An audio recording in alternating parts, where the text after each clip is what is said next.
Hey YouTube, I wanted to make a follow-up video about my barn cat journey. If you don't know the full story, please check out the original video that I posted a few months ago. Alright, first I did want to clarify how I got the two barn cats. Many cat shelters in my area, like the Humane Society, have a barn/garden cat program to help rehome feral/unadoptable cats.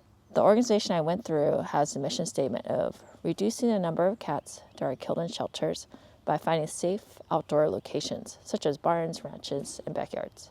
I have been thinking of getting barn cats for a while since I have a big backyard, and I thought it could be a good home for feral cats, while also helping with my rat problem. In any case, enough about that.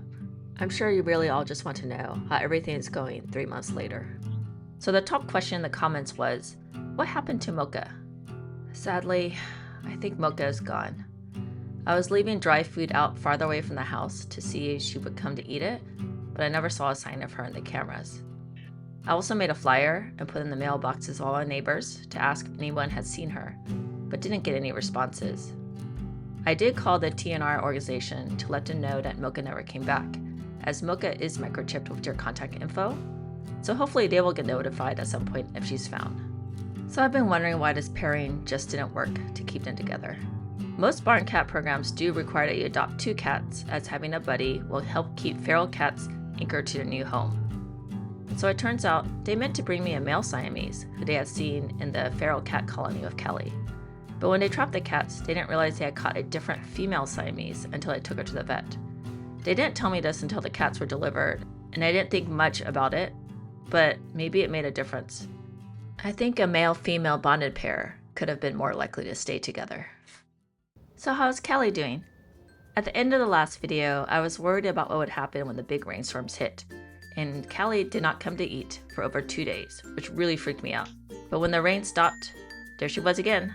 I'm guessing in the rainstorms she found shelter and just hunkered down somewhere. For the first 6 weeks after release, I left dry food out at all times, just because I was so worried that the cats would be hungry. Some of you said this would attract rats, but I never caught this on camera. The cameras actually even caught birds hopping around the food. The other two neighborhood cats did occasionally take a bite of the dry food, but it didn't seem to interest them too much, which was good. But the TNR organization told me that eventually I would need to bring in the food, and only feed at certain intervals, as Callie would never associate me with the food if it was just always magically there. So I started bringing in the food at night, even though I was a bit pained at the thought of Callie showing up and being hungry. But you know what? It started to work. Even if she showed up and there was no food, she would wait until someone noticed her. But this is actually how I know she is truly feral, as she doesn't meow at all. It's actually very interesting, as I learned that meowing is something cats learn to do to communicate to humans, and isn't natural to them at all. I really wish she would meow, because sometimes I will miss that she's out there waiting. Even though I do get alerts from the camera, I just don't always have my phone with me. Unfortunately, even when she has been waiting right outside the door, the moment I open the door to come out, she sprints away. She doesn't come back to eat until I go safely back into the house. What has really been on my mind for the last 3 months is realizing that Callie doesn't feel safe in my backyard at all. I think it has either too much traffic from other cats or too many exposed areas and not enough places to hide. The minute Callie finishes eating, she immediately sprints over my neighbor's fence. I got so curious where she was going, so I stuck a camera over the fence, with my neighbor's permission of course. I got lucky one day when I followed her movements after she hopped over the fence. On her walk through the yard, she did stop to drink the neighbor's dog's water bowl, and it showed up on her patio.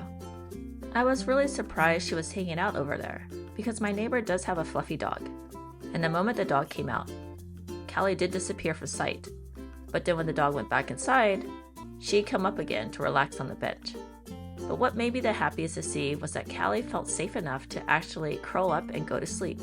I sent this photo to my neighbor, who said she welcomed Callie's presence. So even though Callie isn't spending any time in our backyard, I'm happy she is finding a good place to settle in. I got a message from another neighbor a few houses down, who said they had also seen Callie taking naps in their backyard. I continue to offer Callie the tastiest wet food and snacks I can find, as she is super food motivated. and for the first time this week, I opened the door to feed her, and she didn't run away. The next day, I stayed outside and looked away from her to see if she would come to eat, even if I didn't go back inside. And she slowly did. She was so close to me that it was all I could do to hold myself back from trying to pet her cute, fluffy body. I hope over time she does become friendlier, because she's so adorable. As we head into spring, I'll be spending more time outside gardening. Maybe Callie will start hanging out more in the yard, even with me out there. I can only hope. In the meantime, I started fostering cats from a local cat shelter. These cats usually just needed a temporary placement after getting spayed/neutered, or before they were cleared for adoption. Every cat they sent me was so cute though. So as you might imagine, we ended up foster failing with the second cat we got, who we named Miso. I may do another video on her story, it's kind of interesting, but for now, I just wanted to say thank you for watching.